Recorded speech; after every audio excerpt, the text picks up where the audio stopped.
Kesultanan Indonesia yang lain di kesempatan ini bersama dengan Ibu Megi yang akan menyampaikan pembelajaran di hari ini.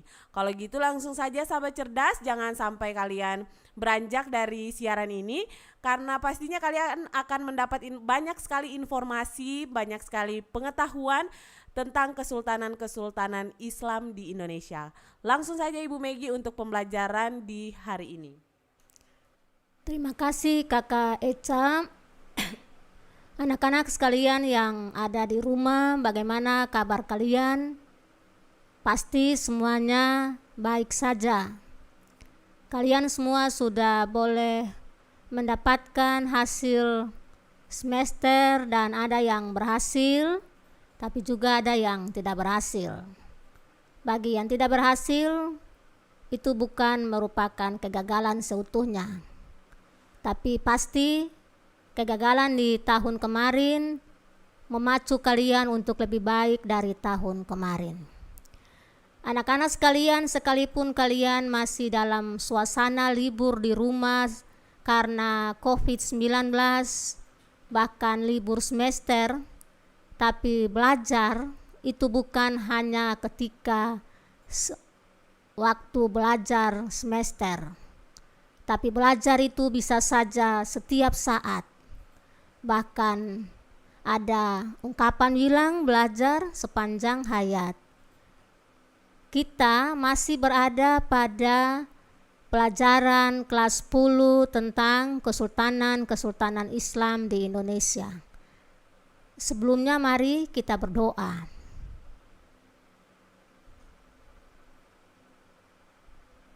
Selesai minggu kemarin kita sudah belajar tentang kesultanan-kesultanan Islam, yaitu Kesultanan Samudra Pasai, Kesultanan Aceh di daerah Sumatera, kemudian di daerah Jawa ada Kesultanan Mataram Islam dan Kesultanan Demak.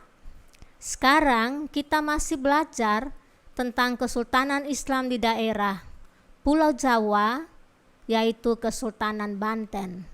Mengapa sampai kesultanan-kesultanan Islam ini cukup kita pelajari dalam beberapa minggu? Karena memang masa ketika Islam datang ke Indonesia, muncullah kesultanan-kesultanan yang banyak, bahkan termasuk kesultanan-kesultanan yang ada di seluruh Indonesia, tapi kita bicara tentang kesultanan-kesultanan yang besar saja.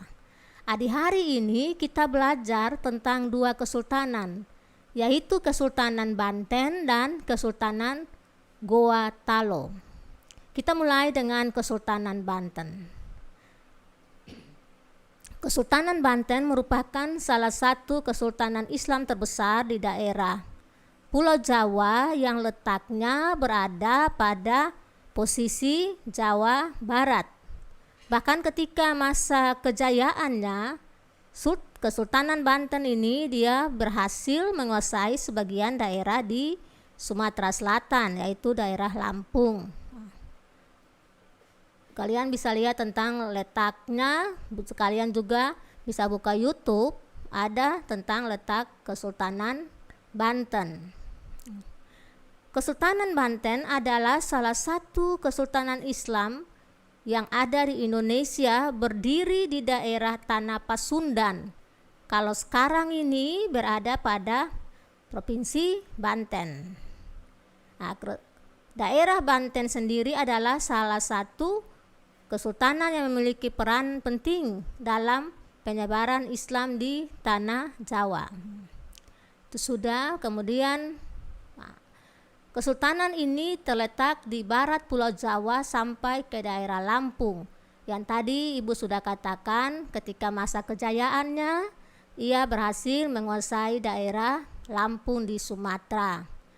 Karena letaknya yang strategis itu, maka pada saat itu Kesultanan Banten merupakan urat nadi pelayaran dan perdagangan melalui Samudra Hindia. Mengapa dia letaknya strategis? Karena dia berada pada posisi Laut Jawa. Bukan Laut Jawa tapi Selat Sunda. Salah satu jalur perdagangan pada saat itu.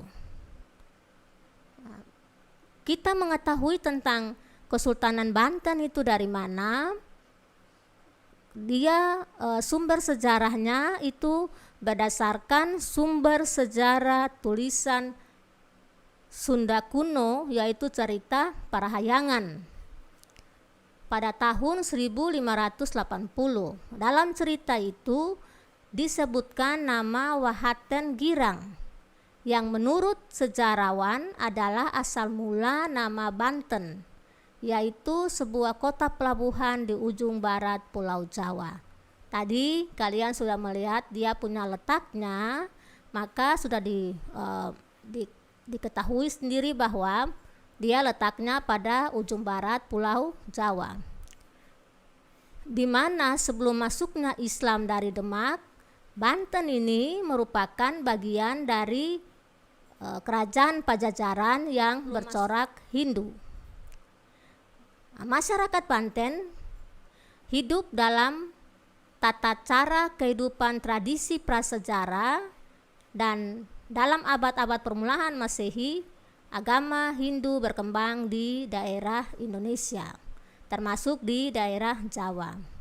Hal ini kita dapat lihat dari peninggalan purbakala yang masih ada di daerah Banten atau di daerah Jawa itu, khususnya di letak kerajaan Banten yang bersifat Hinduistik. Sekitar permulaan abad ke-16, di daerah pesisir Banten sudah ada sekelompok masyarakat yang menganut agama Islam. Penyebarannya dilakukan oleh seorang pemimpin Islam yang dikenal sebagai wali yang berasal dari Cirebon, yaitu Sunan Gunung Jati. Jadi kalian boleh lihat bahwa peranan Wali Songo, khususnya Sunan Gunung Jati, di dalam penyebaran Islam di daerah Jawa Barat, termasuk di daerah Banten.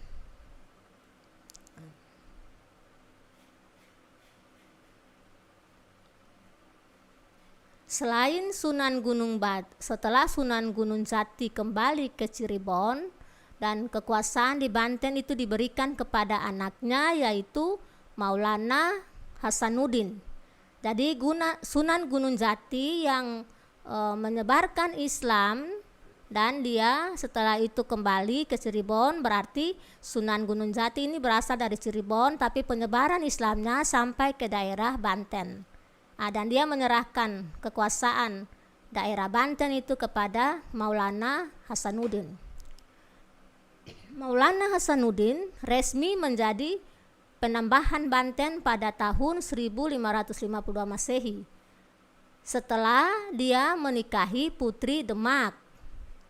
Kemudian melanjutkan syiar Islam dari ayahnya ke daerah-daerah tetangga seperti Lampung dan Sumatera Selatan. Jadi kalau bicara soal Kesultanan Islam di daerah di Sumatera, kita kemarin beberapa minggu lalu bicara soal Kesultanan Samudra Pasai di utara dan Kesultanan Aceh. Tetapi di sini kita melihat bahwa daerah Sumatera Selatan dan daerah Lampung ternyata penyebaran Islamnya dibawakan oleh Maulana Hasanuddin yang merupakan penambahan Banten, keturunan daripada Sunan Gunung Jati. Dan ketika kekuasaan Demak pindah ke Pajang, pada saat itulah Banten memerdekakan diri dari dan Sultan Hasanuddin menjadi raja Islam pertama di Banten. Jadi raja Islam pertama di Banten itu adalah Maulana Hasanuddin atau disebut juga dengan Sultan Hasanuddin. Sekarang itu tentang sejarah berdirinya kerajaan atau Kesultanan Banten. Sekarang kita lihat raja-raja Banten dan bagaimana pemerintahan mereka pada saat itu ketika berkembang Kesultanan Islam di Banten itu. Kita lihat dengan yang pertama, Maulana Hasanuddin.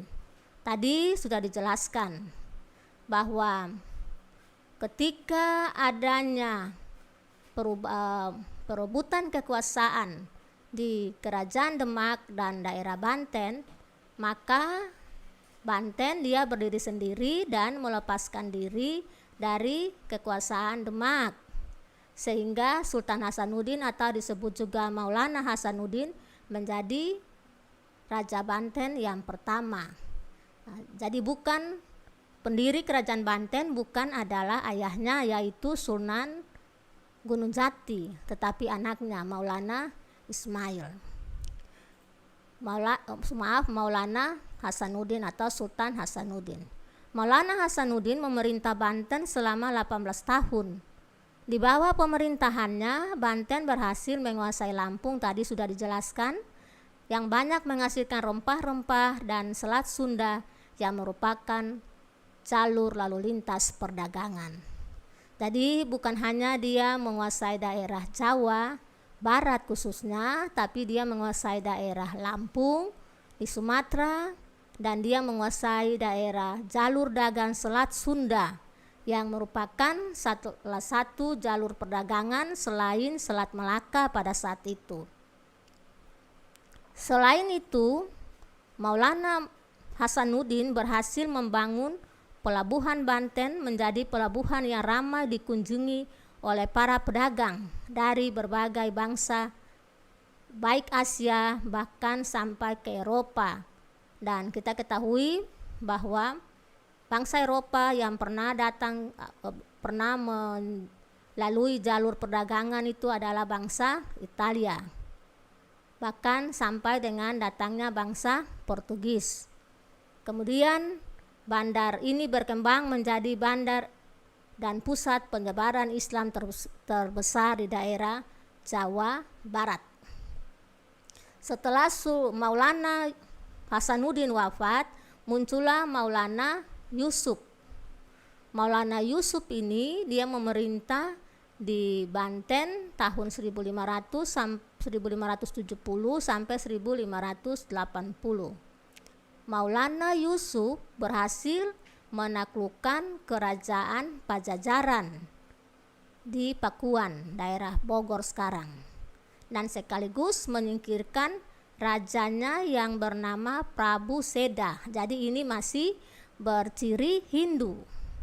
Akibatnya banyak rakyat Pajajaran yang menyingkir ke pegunungan, dan boleh dikatakan rakyat Pajajaran yang pada saat dulu itu mereka masih beragama Hindu itu, mereka sekarang ini adalah keturunan orang-orang Baduy yang ada di daerah Banten. Nah, itu Maulana Yusuf berhasil menguasai daerah Bogor. Kemudian setelah Maulana Yusuf muncul Maulana Muhammad. Dia merupakan putra Maulana Yusuf yang naik tahta pada usia 9 tahun. Berarti itu bisa dibayangkan bahwa karena tahta kesultanan itu dia berdasarkan turun-temurun, makanya dia naik tahta itu pada usia 9 tahun, dan dia menjalankan kehidupan pemerintahannya dibantu oleh seorang Mangkubumi, yaitu Mangkubumi Jayanegara sampai Maulana Muhammad ini dia dewasa dulu baru dia memegang tata kekuasaan di Banten. Setelah 16 tahun kedewasaannya, Sultan Maulana Muhammad menyerang Kesultanan Palembang. Dari tadi itu hanya di Jambi, Lampung, sekarang dia sampai di Kesultanan Palembang. Masih juga berada di wilayah Sumatera. Kesultanan Palembang ini didirikan oleh Ki Gendeng Sure, seorang bangsawan Demak juga. Kerajaan Banten yang juga keturunan Demak itu merasa berhak atas daerah Palembang. Akan tetapi ketika dia menyerang Kesultanan Palembang ini, Sultan Maulana Muhammad dia tewas dalam penyerangan ke daerah Palembang. Setelah Sultan Maulana wafat, maka muncullah Pangeran Ratu atau disebut Abdul Mufakir. Abdul Mufakir merupakan salah satu Sultan Banten yang keempat, yang dalam masa dewasanya dijalankan oleh Mangkubumi Rana Manggala. Jadi dia sama dengan tadi Sultan Maulana Muhammad. Karena dia belum dewasa, dia belum bisa memegang kekuasaan, maka di pemerintahan dipegang oleh Mangkubumi. Sama halnya juga dengan Abdul Mufakir. Nah, Abdul Mufakir ini ketika pertama kalinya dalam pemerintahannya bangsa Belanda di bawah pimpinan Cornelis de Houtman sudah mendarat di Banten 1596. Jadi ketika masa pemerintahan keempat Kesultanan Banten, muncullah Belanda di Nusantara pada saat itu. Dan dalam silsilah sejarahnya, ketika Pangeran Ratu atau Mufakir ini wafat, dia diganti oleh anaknya yang sangat terkenal dengan nama Sultan Ageng Tirta Yasa. Masa Sultan Ageng Tirta Yasa ini Kesultanan Banten mencapai kejayaannya. Dia berusaha memperluas wilayah kerajaannya pada tahun 1671. Dia mengangkat putranya sebagai pembantu dan gelar Sultan Abdul Qahar atau Sultan Haji. Tapi Sultan Haji ini dia melakukan hubungan baik dengan Belanda. Akibatnya Sultan Ageng Tirta Yasa ini kecewa sehingga dia menarik kembali jabatan raja dari raja pembantu dari Sultan Haji. Nah, Sultan Haji berusaha mempertahankan dengan meminta bantuan kepada Belanda. Akibatnya terjadilah perang saudara antara Sultan Ageng Tirta Yasa dan Sultan Haji yang telah dibantu oleh Belanda. Nah, jadi kita melihat bahwa sudah sejak masuknya Belanda di Indonesia telah ada kerjasama, akibatnya terjadi perang dalam perebutan kekuasaan. Akibatnya Sultan Ageng Tirta Yasa dia ditangkap dan dipenjarakan, lalu pada akhirnya kepemimpinan selanjutnya itu di bawah Sultan Haji yang sudah bekerja sama dengan Belanda, dan ada kurang lebih 16 sultan yang memimpin kerajaan atau Kesultanan Demak pada saat itu. Nah, sekarang kita melihat tentang raja-raja dan pemerintahannya. Sekarang kita melihat tentang bagaimana kehidupan ekonomi pada masa Banten sebagai kesultanan besar. Pada masa Banten, Kesultanan Banten berkuasa. Tadi dijelaskan bahwa dia menjadi bandar perdagangan dan pusat penyebaran Islam terbesar pada saat itu di Pulau Jawa setelah Demak.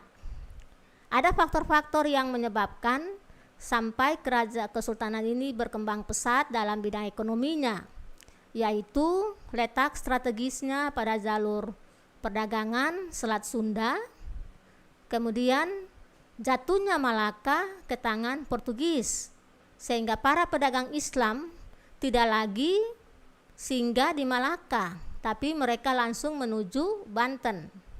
Dan yang ketiga, Banten mempunyai bahan ekspor penting yaitu lada. Nah, itu sebab atau faktor sehingga Banten itu mempunyai kekuatan ekonomi yang besar pada saat itu. Banten yang menjadi maju banyak dikunjungi oleh para pedagang karena memang letaknya yang strategis. Para pedagang yang muncul dan ada di Banten itu terdiri dari banyak sekali keturunan atau orang-orang dari Arab, orang-orang dari Cina. Bahkan pada Banten itu pada saat terjadinya perdagangan yang cukup maju, ada beberapa perkampungan yang sudah melibatkan orang-orang pada satu keturunan. Artinya perkampungan itu terdiri dari orang-orang satu keturunan saja. Seperti orang Arab yang mendirikan kampung Kojan. Itu keturunan Arab yang ada di Banten, itu mereka berada pada satu kampung. Kemudian kalau orang-orang Cina yang berdagang, mereka juga mendirikan kampung yang namanya Kampung Pecinan. Tetapi ada orang-orang Indonesia atau keturunan dari Nusantara juga, mereka sudah mendirikan kampung-kampung. Bahkan di sini ada kampung Jawa, ada kampung Banda. Itu menunjukkan bahwa memang pada saat Banten itu dia berkuasa, sudah ada pedagang-pedagang dari Indonesia atau dari Nusantara pada saat itu yang sudah membuat perkampungan di daerah Banten. Itu dari sisi ekonomi. Sekarang kita lihat bagaimana kehidupan sosial dan budaya Kesultanan Banten ini sendiri.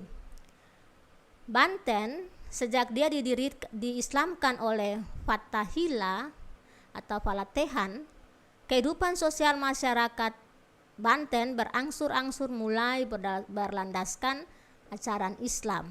Yang tadi sudah dikatakan di muka bahwa awalnya mereka adalah orang-orang yang beragama Hindu, karena dia berhasil mengalahkan kekuasaan atau kerajaan Pajajaran yang beragama Hindu pada saat itu, sehingga ajarannya itu berdasarkan ajaran Islam.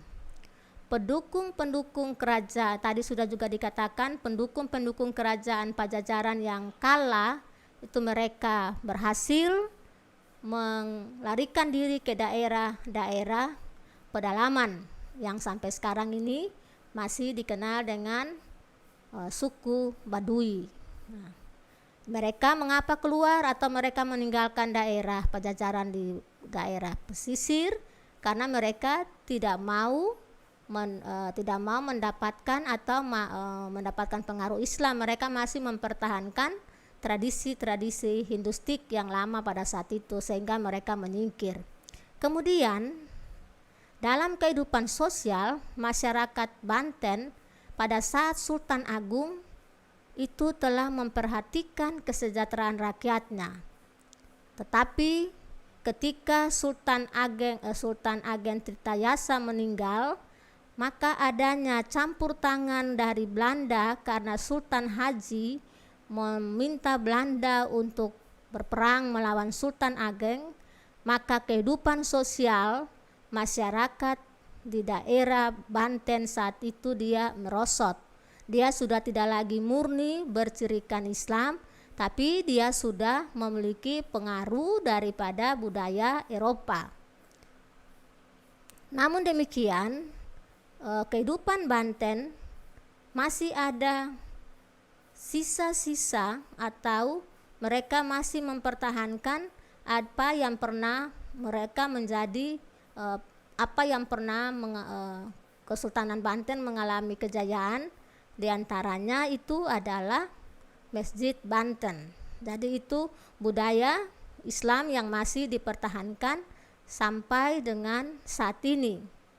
Nah, di samping budaya Masjid Banten dan gapura-gapura itu masih ada bangunan-bangunan yang dibangun pada masa kehidupan Belanda, namun masih ada berciri-ciri Islam, sehingga masih saat ini masih di daerah Banten masih ada ciri Islam yang sangat kuat dipertahankan. Itu dari sisi budaya. Tapi dari sisi agama memang pasti pada masa itu muncullah agama yang satu-satunya agama di kehidupan Banten, yaitu agama Islam. Jadi Islam menjadi pilar pendirian Kesultanan Banten. Bahkan masyarakat di sana dalam kehidupannya masih berikat, masih sering ada tarekat ataupun tasawuf yang berkembang di Banten. Itu dia masih ada sampai saat ini, bahkan sampai saat ini juga masih ada kehidupan agamanya yang dimunculkan dalam tradisi-tradisi Islam, ya diantaranya debus. Ada juga yang namanya kadi. Bahkan dalam ketika keagamaan Kesultanan Islam itu bangsa keturunan Banten masih hidupnya bertoleransi. Jadi toleransi itu sudah ada sejak dulu.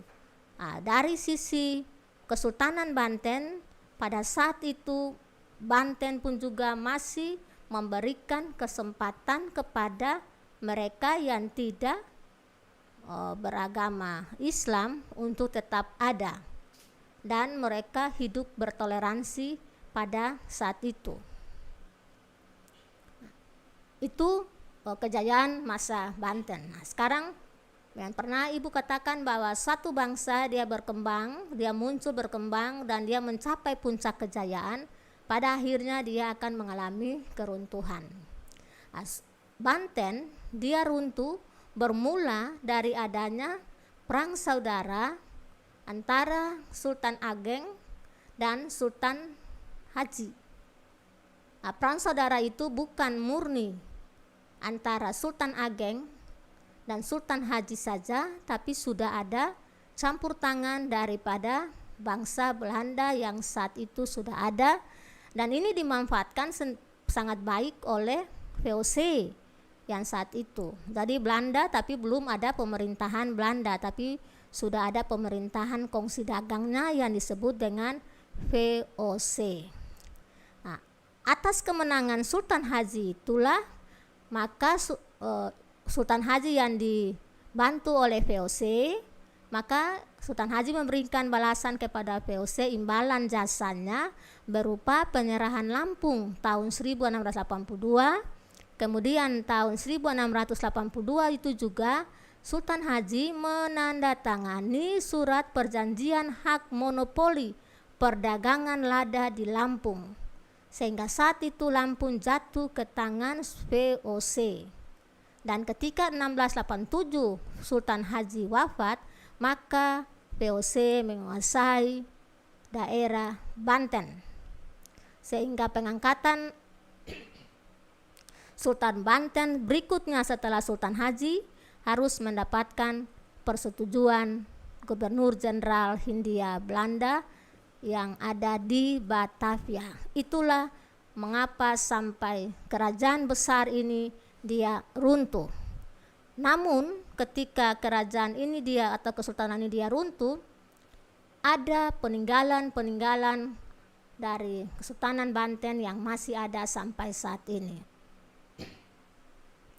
Salah satunya itu adalah benteng, keraton, bangunan masjid, kemudian ada vihara yang merupakan sikap toleransi daripada Islam Banten kepada budaya Hindu atau agama Hindu saat itu. Ada meriam. Meriam, mengapa meriam? Karena meriam ini adalah meriam yang dibuat oleh bangsa VOC tapi dirampas oleh kesultanan saat itu. Itu Kesultanan Banten, salah satu kesultanan besar yang ada di Aceh. Nah, sekarang kita lihat, kita keluar dari bangsa bukan Aceh, dari Jawa. Kita keluar daripada kekuasaan kesultanan di Jawa, kita kita menyeberang ke daerah Sulawesi. Nah, Sulawesi, tepatnya di Makassar itu ada dua kesultanan besar, yaitu Kesultanan Goa dan Kesultanan Talo yang disebut dengan Kesultanan Makassar. Sebelum abad ke-16, kerajaan-kerajaan di Sulawesi masih bercorak Hindu. Barulah ketika ada penyebaran Islam lewat dakwah dari Datori Bandang dan Datori Sulaiman, maka berangsur-angsur daerah Makassar itu dia memeluk Islam.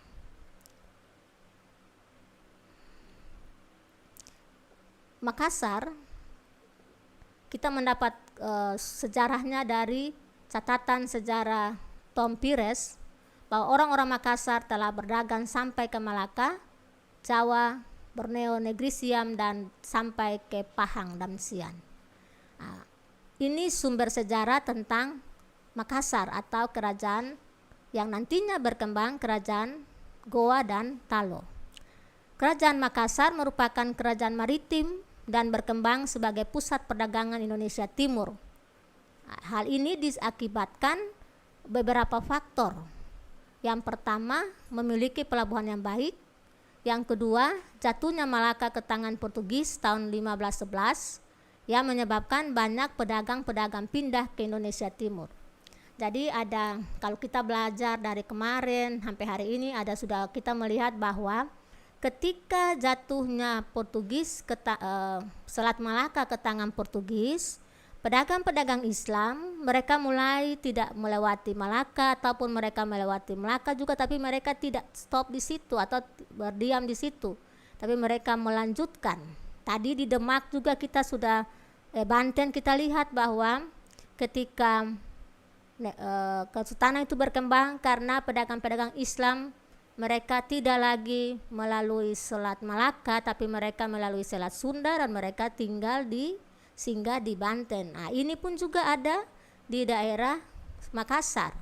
Ketika kekuasaan Portugis, kekuasaan Banten yang dikuasai oleh VOC, mereka tidak lagi singgah di daerah-daerah itu, tapi mereka pindah pelabuhannya ke Indonesia Timur. Mengapa?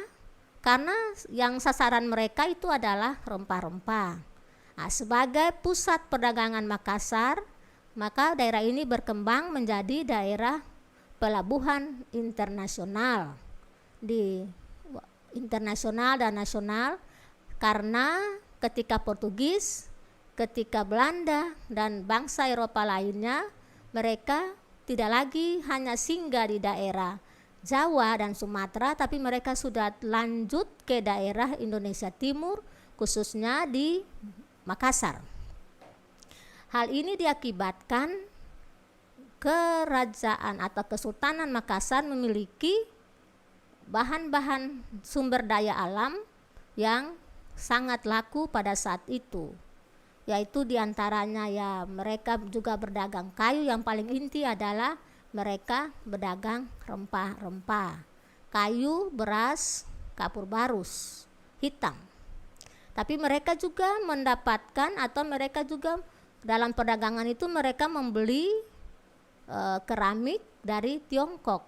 Jadi di sini kita lihat sudah ada perpaduan antara pedagang-pedagang Asia, pedagang-pedagang Eropa di daerah Sulawesi Selatan, khususnya Makassar, Kerajaan Goa dan Talo. Nah, ketika sudah berkembangnya kekuasaan Islam, kita lalu melihat bagaimana kehidupan sosial budaya masyarakat Makassar, Kerajaan Kesultanan Goa Talo itu. Norma kehidupan yang muncul ketika Islam sudah berkembang pesat di tanah Makassar, itu mereka diatur dalam adat dan agama Islam yang disebut dengan Pangdakang. Jadi mereka diatur oleh adat dan budaya Islam, yaitu yang disebut dengan Pangadakang.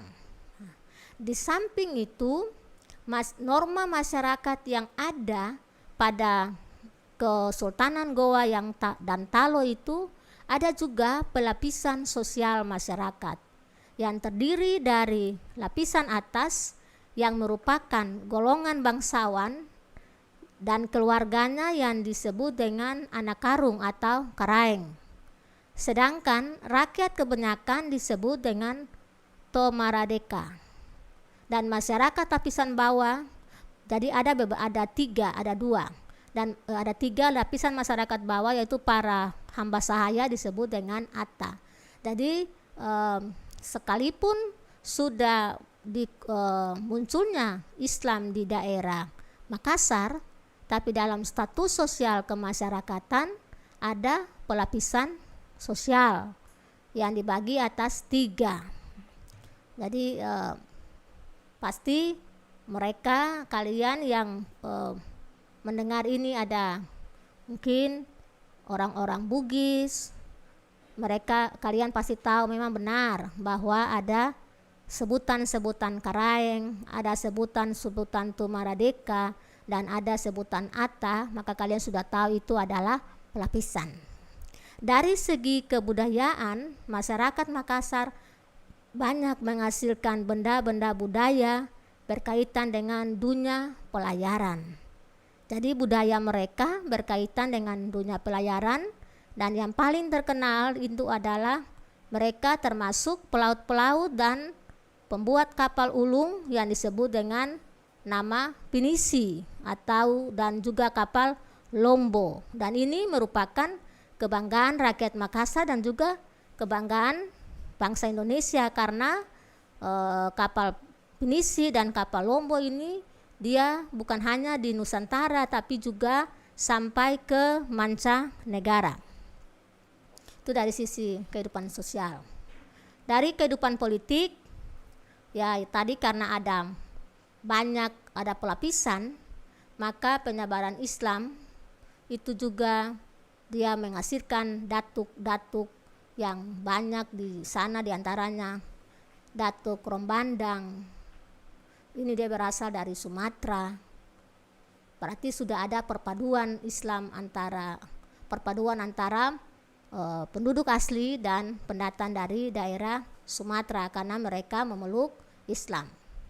Tapi dalam catatan sejarah, rakyat Makassar pertama yang memeluk Islam adalah Karaeng Matowaya Tama Menanga atau Raja Goa yang bergelar Sultan Alauddin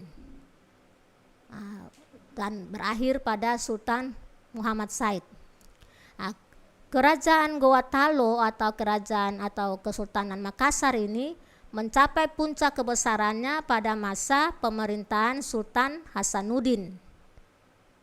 Kalau Sultan Hasanuddin ini memerintah Makassar karena dia memperluas wilayah kekuasaannya sampai ke daerah-daerah yang ada di luar, bahkan sampai ke daerah Nusa Tenggara Barat. Jadi sudah keluar lebih jauh sampai ke Nusa Tenggara Barat. Daerah Makassar yang sudah semakin luas, maka jalur perdagangan Indonesia Timur dia kuasai. Sultan Hasanuddin sendiri terkenal sebagai raja yang anti kepada dominasi asing. Dan karena itu, maka ada perebutan, persaingan antara Sultan Hasanuddin dengan Raja Bone yang namanya Arupalaka. Maka Arupalaka ingin juga menguasai daerah perdagangan di Makassar, sehingga ia meminta bantuan Belanda untuk menyerang Sultan Hasanuddin. Dan karena Belanda ini juga ingin menguasai seluruh Nusantara, maka dia membantu menerima permintaan bantuan Raja Arupalaka. Maka terjadilah perang antara Belanda dengan antara Sulawesi Selatan Makassar, Kerajaan Makassar atau Kesultanan Makassar ini dengan Raja Bone Arupalaka, antara Hasanuddin dan Arupalaka yang dibantu dengan Belanda. Sehingga pada akhirnya Raja Hasanuddin ini dia harus terpaksa menerima kekalahan karena tidak kuat bersaing dengan Belanda yang memiliki kekuatan yang lebih besar. Makassar, Sultan Hasanuddin dia berhasil dikalahkan dengan perjanjian Bongaya. Perjanjian Bongaya ini yaitu di mana VOC memperoleh hak monopoli perdagangan di Makassar. Belanda dapat mendirikan benteng di Makassar. Makassar harus melepaskan daerah jajahannya seperti Bone dan pulau-pulau di luar Makassar. Arupalaka diakui sebagai Raja Bone. Maka Kesultanan Goa Talo, Kerajaan Makassar, dia menyerah kepada Belanda pada tahun 1669. Peranan Makassar sebagai pusat pelayaran dan perdagangan Indonesia Timur itu dia runtuh ketika perjanjian Bongaya itu ditandatangani, maka berakhirlah Kesultanan Goa Talo. Nah, tapi Kesultanan Gorontalo walaupun dia kalah oleh Belanda yang membantu Raja Arupalaka, tapi dia punya peninggalannya, ada Benteng Rotterdam tadi. Kemudian ada juga Masjid Katangka sebagai warisan Islam, ada kompleks makam Raja-Raja Talo, itu adalah bagian dari Kesultanan Makassar. Jadi dari pelajaran kita hari ini, kita melihat bahwa sekalipun kesultanan itu dia besar, tapi ketika ada campur tangan bangsa asing dalam perebutan kekuasaan, pada akhirnya kesultanan itu dia runtuh. Nah, kita lihat di Demak dan kita lihat di Talo, Goa Talo itu, kesultanan itu dia runtuh karena campur tangan pihak Belanda yang membantu mereka yang bersaing dengan raja-raja pada saat itu. Jadi mari kita ambil hikmat bahwa dalam satu bangsa, dalam satu daerah, baik itu provinsi ataupun kita kota, mari ketika ada persaingan jangan kita memanggil orang lain untuk membantu dalam perebutan, tapi mari kita sebagai bangsa Indonesia kita hidup dalam kedamaian, ada persoalan berselesaikanlah dengan baik. Itu saja yang boleh Ibu sampaikan di saat ini. Terima kasih Kakak Eca. Oke Ibu Megi, terima kasih kembali karena sudah boleh mau membagikan ilmu yang Ibu Megi punya bagi sahabat cerdas semuanya di hari ini. Dan bagi sahabat cerdas semuanya, semoga pembelajaran yang diberikan di hari ini ya, kita belajar bersama tentang kesultanan-kesultanan Islam yang ada di Indonesia, khususnya 2 kesultanan ya untuk hari ini, yaitu Kesultanan Banten dan Kesultanan Makassar. Semoga kalian dapat menerima pembelajaran ini dengan baik, kalian juga dapat memahami pembelajarannya dan menjadi bekal bagi kalian semua ya sahabat cerdas untuk nantinya masuk ke dunia pendidikan dan kalian bisa ya untuk berbaur dengan pembelajaran yang dilakukan di sekolah nanti. Dan pastinya sahabat cerdas, Ibu Megi walaupun sudah selesai untuk pembelajaran di hari ini, tapi di hari Kamis minggu depan pastinya Ibu Megi akan kembali lagi bagi sahabat cerdas semuanya dan mungkin masih lanjut ya Ibu Megi untuk ke Kesultanan. Ya, jadi bagi sahabat cerdas semuanya untuk pembelajaran di minggu depan kita akan kembali lagi untuk mengulas lebih dalam lagi tentang kesultanan-kesultanan yang masih ada di Indonesia ya sahabat cerdas, selain yang sudah pernah kita bahas sebelumnya jadi di minggu-minggu kemarin. Dan terima kasih sekali lagi bagi Ibu Megi yang sudah boleh hadir di studio Radio Suara Maluku Cerdas, meluangkan waktu untuk memberikan pembelajaran di hari ini. Oke sahabat cerdas semuanya, di hari ini demikian untuk pembelajaran kita yang pertama. Kita akan lanjut lagi dengan pembelajaran kita yang kedua bersama dengan Pak Erlik yang sudah siap ya. Kalian kalau dengar Pak Erlik berarti kita akan belajar untuk mata pelajaran matematika jenjang SMA. Untuk itu bagi sahabat cerdas semuanya tetap stay di siaran Radio Suara Maluku Cerdas dalam program saat ini Huele Par Belajar ya. Karena beberapa menit lagi kita akan gabung dengan Pak Erlik untuk melakukan pembelajaran yang kedua. Sambil kita santai-santai dulu, satu lagu Kak Eca puterin bagi sahabat cerdas semuanya, lagu dari J-Rock, Ceria.